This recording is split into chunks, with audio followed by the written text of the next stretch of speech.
Police వ్యవస్థ సిగ్గుపడాలి. రాష్ట్ర డీజీపీ ఉన్నాడా లేడా? మరి రేవంత్ రెడ్డికి అంత అప్పయ్యిండా, వెంకటరెడ్డికి అంత అప్పయ్యిండా? అసలు పోలీస్ వ్యవస్థ మీద ప్రజలకు నమ్మకం కలిగేటట్టు చేస్తారా చెయ్యరా? అంటే సిగ్గుపడాలని చెప్తున్నాను నేను. ఎందుకంటే ఆడ కులాల పరంగానే చూస్తున్నారు, మళ్ళీ వాళ్ళే కులం లేదని చెప్తారు. మరి కులం లేనిది అక్కడ డిఎస్పీ గారు, అక్కడ ఎస్పీ గారు, అక్కడ సిఐ గారు ఎందుకు స్పందించలేదు? స్పందించకపోవడం పక్కన పెట్టమ్మా, అన్యాయం జరిగిందని చెప్పి పోలీస్ స్టేషన్కి వస్తే ఆ పోలీస్ స్టేషన్లో మమ్మల్ని కిడ్నాప్ చేయలేదు అని చెప్పేసి వీళ్ళే బలవంతం చేసి లెటర్ రాపిస్తున్నారటమ్మా. ఎంత దుర్మార్గం అమ్మా, ఎంత దారుణమమ్మా.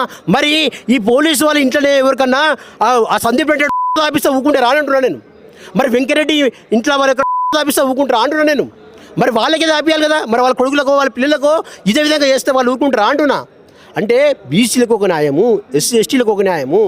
అంటే ఈ కాంగ్రెస్ గవర్నమెంట్లో ఇప్పటికైనా చెప్తున్నాం, వెంకరెడ్డిని బర్తరఫ్ చేయకపోతే మంత్రి పదవి నుంచి ఖచ్చితంగా కాంగ్రెస్కు డిపాజిట్ కూడా రావు నెక్స్ట్ ఎలక్షన్లలో. ఆ బాధ్యత మేము తీసుకుంటాం. బీసీ సంఘాల తరఫున తీసుకుంటాం, యాదవ్ సంఘాల తరఫున తీసుకుంటాం. ఎస్సీ ఎస్టీ మైనార్టీల కాళ్ళు మొక్కైనా సరే గెలిపియొద్దు, గెలిపియొద్దు అని చెప్తాం మేము.